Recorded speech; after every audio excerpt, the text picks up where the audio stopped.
అందరికీ నమస్కారం. కథలు విశేషాలకు స్వాగతం. మన కథలు విశేషాల్లో భాగంగా ఈరోజు నేను జగన్మాత అయిన రేణుకా ఎల్లమ్మ తల్లి గురించి మరియు తన కుమారుడైన పరశురాముడు ఎల్లమ్మను ఎందుకు చంపాలనుకున్నాడు అనే విషయాలను చెప్పదలిచాను. మనకందరికీ తెలిసిందే, తెలంగాణ, ఆంధ్రప్రదేశ్, మహారాష్ట్ర, కర్ణాటక ప్రాంతాలలో రేణుకా ఎల్లమ్మ తల్లిని గ్రామదేవతగా మరియు తమ కులదేవతగా భక్తులు పూజించడం జరుగుతుంది. అయితే రేణుకా ఎల్లమ్మ తల్లి జననము, వివాహము మరియు పరశురాముడు ఆమెను ఎందుకు చంపాలనుకున్నాడు అనే విషయాలపై వివిధ ప్రాంతాలలో వేరువేరు కథనాలున్నాయి. మనం ఈరోజు బాగా ప్రాచుర్యంలో ఉన్న రెండు కథల గురించి తెలుసుకుందాం. అందులో మొదటగా మహారాష్ట్ర మరియు కర్ణాటక ప్రాంతాలలో ప్రాచుర్యంలో ఉన్న కథ ఏమిటనగా, పూర్వము రేణుకాస్వామి అనే మహారాజు ఉండేవాడు. అతనికి సంతానం లేకపోవడంతో సంతానం కోసము శివుడిని ప్రార్థించగా, శివుడు ప్రసన్నుడై రేణుకాస్వామితో, నీకు పార్వతీదేవి అంశగా ఒక బిడ్డ జన్మిస్తుంది. ఆమె కారణ జన్మురాలు, నీవు ఆమెకు రేణుక అని పేరు పెట్టి పెంచుకోమని చెప్పడం జరుగుతుంది. ఆ విధంగా రేణుకాస్వామి ఇంట పుట్టి అల్లారుముద్దుగా పెరుగుతున్న రేణుకాదేవి తన యుక్త వయస్సులో ఒకరోజు జింకను వెంబడిస్తూ అడవిలోకి వెళ్ళడం జరుగుతుంది. ఆ అడవిలో తపమాచరిస్తున్న జమదగ్ని మహర్షిని చూసిన రేణుకాదేవి అతని తేజస్సుకు ముగ్ధురాలై జమదగ్ని మహర్షిని వివాహం చేసుకుంటానని చెప్పడం జరుగుతుంది. అందుకు జమదగ్ని మహర్షి మొదటగా నిరాకరించినప్పటికీ తన పట్ల ఆమెకున్న ప్రేమానురాగాలకు సంతసించి ఆమెతో వివాహానికి అంగీకరించడం జరుగుతుంది. ఆ విధంగా జమదగ్ని మహర్షిని వివాహము చేసుకొని రేణుకాదేవి జమదగ్ని మహర్షితో కలిసి ఆశ్రమానికి రాగా, జమదగ్ని మహర్షి ఆమెతో, నీకు ఆశ్రమ ప్రవేశం కల్పించాలంటే నీవు నదికి వెళ్ళి నది ఒడ్డున గల పచ్చి ఇసుకతో కుండను తయారు చేసి దాని నిండా నీరు తేవలసి ఉంటుంది అని చెప్పడం జరుగుతుంది. రేణుకాదేవి జమదగ్ని మహర్షి ఆజ్ఞానుసారం నదికి వెళ్ళి తన పాతివ్రత్య మహిమతో పచ్చి ఇసుకతో కుండను చేసి దాని నిండా నీటిని తీసుకురావడం జరుగుతుంది. ఆ రోజు నుండి ప్రతిరోజు ఉదయాన్నే రేణుకాదేవి నదికి వెళ్ళి పచ్చి ఇసుకతో కుండను చేసి నీటిని తీసుకురావడం జరుగుతుంది. ఆ క్రమంలో జమదగ్ని మహర్షి రేణుకాదేవి దంపతులకు రుమాన్వన, సుహోత్ర, వసు, విశ్వావసు, పరశురామ అనే 5 కుమారులు జన్మించడం జరుగుతుంది. కొంతకాలానికి ఒకరోజు రేణుకాదేవి ప్రతిరోజు మాదిరిగానే నది ఒడ్డుకు వెళ్ళగా, అక్కడ ఒక గంధర్వుడు తన భార్యలతో నదిలో సరసల్లాపాలలో మునిగి తేలుతుండగా, రేణుకాదేవి కాసేపు తనను తాను మైమరిచిపోయి ఆ గంధర్వుడిని తన మనసులో ఊహించినంతనే తన పాతివ్రత్య మహిమను కోల్పోవటం జరుగుతుంది. అందువలన ఆ రోజు ఆమె పచ్చి ఇసుకతో చేసిన కుండ నిలవకపోవడంతో నీటిని తీసుకెళ్లకుండానే ఆశ్రమానికి వెళుతుంది. నీటి కుండతో కాకుండా ఒట్టి చేతులతో వచ్చిన రేణుకాదేవిని చూసిన జమదగ్ని మహర్షి అందుకు గల కారణమును తన దివ్యదృష్టితో తెలుసుకొని, పరపురుషుడిని మనసులో ఊహించుకున్న నీకు నా భార్యగా జీవించే హక్కు లేదంటూ తన 5 కుమారులలో పెద్దవాడిని పిలిచి తల్లి శిరస్సును ఖండించమని ఆజ్ఞాపించగా, అందుకు పెద్ద కుమారుడు నిరాకరించడంతో తన ఆజ్ఞను ధిక్కరించినందుకు గాను అతనిని జమదగ్ని మహర్షి తన నేత్రజ్వాలలతో భస్మం చేయడం జరుగుతుంది. ఆ విధంగా 2వ, 3వ మరియు 4వ కుమారులు కూడా తల్లి శిరస్సును ఖండించడానికి నిరాకరించడంతో వారిని సైతం జమదగ్ని మహర్షి తన నేత్రజ్వాలలతో భస్మం చేయడం జరుగుతుంది. చివరగా జమదగ్ని మహర్షి తన చిన్న కుమారుడైన పరశురాముడిని ఆజ్ఞాపించగా, పరశురాముడు తండ్రి ఆజ్ఞానుసారము తల్లి శిరస్సును ఖండించబోగా, రేణుకాదేవి పరశురాముడి నుండి తప్పించుకొని శోకిస్తూ అడవంతా పరిగెడుతూ చివరగా ఒక గుహలోనికి ప్రవేశించి ఆ గుహలోపల ఒక శివలింగము ఉండగా ఆ శివలింగాన్ని ఆలింగనము చేసుకొని తనను పరశురాముడి బారి నుండి కాపాడమని వేడుకోవడం జరుగుతుంది.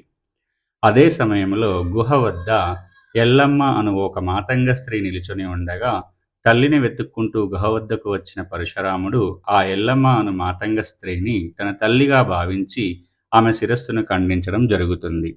వెంటనే ఆ స్త్రీ తన తల్లి కాదని తెలుసుకున్న పరశురాముడు గుహలోనికి వెళ్ళి గుహలోపల శివలింగాన్ని ఆలింగనం చేసుకుని ఉన్న తన తల్లి రేణుకాదేవి శిరస్సును కూడా ఖండించడం జరుగుతుంది. అలా ఖండించబడిన రేణుకాదేవి శిరస్సు మొదటగా ఖండించబడిన మాతంగ స్త్రీ శిరస్సు పక్కనే పడడం జరుగుతుంది. అంతటనే అక్కడకు చేరుకున్న జమదగ్ని మహర్షి తన ఆజ్ఞను పాటించిన పరశురాముడి పట్ల సంతోషం వ్యక్తం చేస్తూ, నీకు 3 వరాలిస్తాను, ఏం కావాలో కోరుకోమనగా అందుకు పరశురాముడు మొదటగా భస్మం చేయబడిన తన నలుగురు సోదరులను బ్రతికించమని, రెండవ వరంగా తన తల్లిని బ్రతికించమని, మూడవ వరంగా స్త్రీ హత్యా దోషం నుండి తనను విముక్తుడిని చేయమని కోరడం జరుగుతుంది. కోరినంతనే మొదటి మరియు మూడవ వరాలు నెరవేర్చిన జమదగ్ని మహర్షి రెండవ వరం నెరవేర్చుటకై రేణుకాదేవి శిరస్సును తీసుకొని వచ్చి తన దేహానికి అతికించమని పరశురాముడిని కోరగా, ఖండించబడ్డ 2 శిరస్సులు పక్కపక్కనే ఉండడంతో పరశురాముడు మాతంగ స్త్రీ యొక్క శిరస్సును తన తల్లిదిగా భావించి ఆ శిరస్సును రేణుకాదేవి దేహానికి అతికించడం జరుగుతుంది. వెంటనే తన తప్పును తెలుసుకున్న పరశురాముడు తండ్రి అయిన జమదగ్ని మహర్షిని వేడుకొనగా, జమదగ్ని మహర్షి రేణుకాదేవి శిరస్సును మాతంగ స్త్రీ దేహానికి అతికించమని కోరడం జరుగుతుంది. ఆ విధంగా రేణుకాదేవి దేహానికి మాతంగ స్త్రీ శిరస్సుతో, మాతంగ స్త్రీ దేహానికి రేణుకాదేవి శిరస్సుతో వారిని బ్రతికించి, రేణుకాదేవి దేహంతో ఉన్న స్త్రీని జమదగ్ని మహర్షి తన భార్యగా స్వీకరించగా, మాతంగ స్త్రీ దేహంతో ఉన్న స్త్రీ తన పరిస్థితి ఏమిటి అని జమదగ్ని మహర్షిని ప్రశ్నించగా, జమదగ్ని మహర్షి, అమ్మా ఎల్లమ్మ, నీవు చింతించవలదు, నీవు కారణజన్మురాలివి. ఎల్లమ్మ అనబడు నీవు నేటి నుండి ఎల్లమ్మ దేవతవై రేణుకాదేవి శిరస్సును కలిగి ఉండుట చేత రేణుకా ఎల్లమ్మవై ప్రసిద్ధి చెందుతావు. కలియుగమునందు సకల జనుల కోర్కెలు తీర్చే కొంగు బంగారమై జగన్మాతగా నీ బిడ్డల రక్షిస్తావు అని చెప్పడం జరుగుతుంది. ఆ విధంగా ఆనాటి నుండి నేటి వరకు రేణుకా ఎల్లమ్మ తల్లి భక్తులచే వేనోళ్ల పొగడబడుతూ వేవేల పూజలందుకుంటూ కోరిన కోర్కెలు తీర్చే జగన్మాతయై వెలిసింది. మహారాష్ట్ర, కర్ణాటక ప్రాంతాలలో ఈ కథ విశ్వాసంలో ఉండగా, తెలంగాణ ప్రాంతంలో ఇందుకు కాస్త భిన్నమైన కథ ప్రచారంలో ఉంది. అదేమిటనగా, జమదగ్ని మహర్షి రేణుకాదేవిని వివాహం చేసుకున్న అనంతరం తన తపస్సు ఇంకా పూర్తి కాలేదని, తాను తపస్సు పూర్తి చేసుకుని వచ్చే వరకు తాను సృష్టించిన మాయానగరంలో ఉండమని చెప్పి వెళ్ళిపోతుండగా, రేణుకాదేవి, ఓ నాదా, నీకేమైనా జరిగితే నాకు తెలిసేది ఎలా? జరగరానిది జరిగితే నా పరిస్థితి ఏమిటి అని ప్రశ్నించగా, జమదగ్ని మహర్షి, నీవు ఒక తులసి మొక్కని నాటుము, ఆ మొక్క క్షేమంగా ఉన్నన్ని రోజులు నేను క్షేమంగా ఉన్నట్టే. ఆ తులసి మొక్క వాడినట్లయితే నాకు ప్రమాదం జరిగినట్టుగా భావించి నీవు సత్యాన బోనము చేసుకొని వచ్చి ఆ అన్నము నాకు తినిపించినట్లయితే నేను బ్రతుకుతాను అని చెప్పి వెళ్ళిపోవడం జరుగుతుంది. తదనంతరం పతి వియోగంతో రేణుకాదేవి ఒంటరిగా శోకిస్తూ జీవనం సాగిస్తుండగా ఒకరోజు తులసి మొక్క వాడిపోవడం జరుగుతుంది. అది చూసిన రేణుకాదేవి తన భర్తకు ఏదో ప్రమాదం జరిగిందని భావించి సత్యాన బోనం చేసే సమయం ఆసన్నమైనదని, సత్యాన బోనం అంటే ఏమిటో చెప్పమని పార్వతీదేవిని ప్రార్థించగా, పార్వతీదేవి సత్యాన బోనం అనగా ఏటి ఒడ్డున పచ్చి ఇసుకతో 7 కుండలు తయారు చేసి ఆ కుండలలో సూర్యుని వేడికి అన్నము ఉడికించినట్లయితే అది సత్యాన బోనం అవుతుంది అని చెప్పడం జరుగుతుంది. చెప్పినట్లుగానే రేణుకాదేవి తన పాతివ్రత్య మహిమతో పచ్చి ఇసుకతో 7 కుండలు తయారు చేసి సూర్యుని వేడితో అన్నం ఉడికించి సత్యాన బోనము చేసి ఆ బోనము తీసుకొని భర్తను వెతుకుతూ బయలుదేరుతుంది.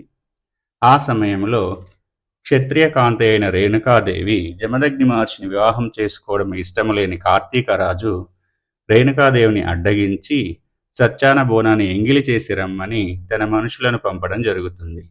కార్తీకరాజు మనుషులు ఆ విధంగా బోనం ఎంగిలి చేయడంతో రేణుకాదేవి శోకిస్తూ భర్తను చేరి జరిగినదంతా చెప్పి బోరున విలపించగా, జమదగ్ని మహర్షి, రేణుకాదేవి, నీవు చింతించవలదు, ఇదంతా విధిరాతయే, నీకు ఒక వరం ప్రసాదిస్తాను, ఏమి కావాలో కోరుకోమనగా, రేణుకాదేవి తనకు సంతాన యోగం కావాలని కోరగా, జమదగ్ని మహర్షి రేణుకాదేవికి 5 కుమారులను ప్రసాదిస్తూ, పెద్దవాడైన పరశురాముడు 12వ ఏట నుండి నీకు కష్టాలు మొదలవుతాయి, కానీ ఎట్టి పరిస్థితులలో అతనికి 24 ఏండ్లు వచ్చే వరకు వారి జన్మ రహస్యాన్ని చెప్పకూడదని మాట తీసుకోవడం జరుగుతుంది. ఆ విధంగా సంతానాన్ని పొందిన రేణుకాదేవి తన బిడ్డలను పెంచుకుంటూ ఉండగా, పరశురాముడు తన 12వ ఏట ప్రవేశించిన సమయంలో ఆడుకోవడానికి బయటకు వెళ్ళడం జరుగుతుంది. ఆడుకునే సమయంలో పరశురాముడి స్నేహితులు పరశురాముడిని, నీవు తండ్రి లేకుండా పుట్టావు, అసలు నీకు నీ తండ్రి ఎవరో తెలుసునా అని ఎగతాళి చేయడంతో పరశురాముడు పట్టరాని కోపంతో తన తల్లి వద్దకు వెళ్ళి తన తండ్రి ఎవరో చెప్పమని కోరగా, జమదగ్ని మహర్షికి ఇచ్చిన మాట ప్రకారం 24 ఏండ్లు వచ్చే వరకు రహస్యం చెప్పకూడదని తెలిసిన రేణుకాదేవి, పరశురామ, నీ జన్మ రహస్యము నీకు ఇప్పుడే చెప్పలేకున్నాను, నన్ను ఆ విషయం ఇప్పుడే అడగవద్దని తల్లి అనడంతో, తల్లి అబద్ధం చెప్తున్నదని భావించిన పరశురాముడు తన చేతిలో ఉన్న గొడ్డలితో తన తల్లి శిరస్సును ఖండించబోగా, పరశురాముడి నుండి తప్పించుకున్న రేణుకామాత ప్రాణభయంతో పరిగెడుతూ 12 ఏండ్లు గడిచే వరకు 7 లోకాలు తిరుగుతూ ఎనలేని శోకంతో వివిధ ప్రదేశాలలో దాచుకోవడం జరుగుతుంది. ఆ క్రమంలోనే రేణుకామాత చర్మకారులు తోలును శుభ్రపరిచే లండగోళంలో దాచుకోగా, పరశురాముడు అక్కడికి కూడా రాగా, అక్కడి నుండి తప్పించుకున్న రేణుకామాత ఇంటి చూరులో దాచుకోగా, అక్కడికి కూడా పరశురాముడు రావడంతో రేణుకామాత బావిలోని నీటి కింద దాచుకోవడం జరుగుతుంది. అక్కడికి కూడా వచ్చిన పరశురాముడు రేణుకామాతను బయటికి రప్పించడం కోసం ఎల్లు ఎల్లమ్మ ఎల్లు, బావిలోంచి బయటకెళ్ళు అని పిలువగా, అక్కడి నుండి తప్పించుకొని బైండ్ల వారింట పుట్టలో దాచుకోవడం జరుగుతుంది. అక్కడికి కూడా వచ్చిన పరశురాముడు రేణుకామాతను పుట్టలో నుండి బయటకు రప్పించడం కోసం డోలు వాయిద్యాలతో ఎల్లు ఎల్లమ్మ ఎల్లు, పుట్టలోంచి బయటకెళ్ళు అని పిలవడం జరుగుతుంది. అప్పటికి 24 ఏండ్లు గడవడంతో జన్మరహస్యం చెప్పడంతో పాటు తన అవతారాన్ని చాలించే సమయం ఆసన్నమైనదని భావించిన రేణుకామాత పుట్టను చీల్చుకుంటూ జగన్మాతే ప్రత్యక్షమవగా, తన తప్పును తెలుసుకున్న పరశురాముడు, అమ్మా, నీవు ఒక సాధారణ స్త్రీ అనుకున్నాను, నీవు జగన్మాతవని తెలియక నిన్ను కష్టపెట్టాను, నన్ను క్షమించమని వేడుకోగా, రేణుకామాత, నాయనా పరశురామ, జరిగినదంతా విధిలిఖితం, నీవు చింతించవలసిన అవసరం లేదు, నీవు గొప్ప పరాక్రమవంతుడివి, నీ చేతిలోని పరుషమే ఆయుధమై పరశురాముడివై యుగ యుగాలు కీర్తించబడతావు, కారణజన్మురాలైన నేను నా అవతారమును చాలించే సమయం ఆసన్నమైనది, నీవు పిలిచినట్లుగా ఎల్లమ్మగా, రేణుకా ఎల్లమ్మగా, కలియుగ ప్రత్యక్ష దైవంగా జగన్మాతనై భక్తుల కోరికలు నెరవేర్చుతానని చెప్పడం జరుగుతుంది. ఆ విధంగా ఆనాటి నుండి నేటి వరకు రేణుకా ఎల్లమ్మ తల్లి బండారిలో బంగారమై సకల జనుల కోరికలు తీర్చుతూ జగన్మాతగా పూజలందుకుంటుంది. ఇదండి జగజ్జనని అయిన రేణుకా ఎల్లమ్మ తల్లి కథ. ఈ కథ మీకు నచ్చిందని ఆశిస్తున్నాను. దయచేసి ఒక లైక్ కొట్టి మీకు నచ్చిన వారందరికీ షేర్ చేయండి. సబ్స్క్రైబ్ చేసి నన్ను ఆశీర్వదించండి. మరొక రోజు మరి ఆసక్తికరమైన కథతో మీ ముందుకు వస్తాను. అంతవరకు సెలవు. జై ఎల్లమ్మ తల్లి.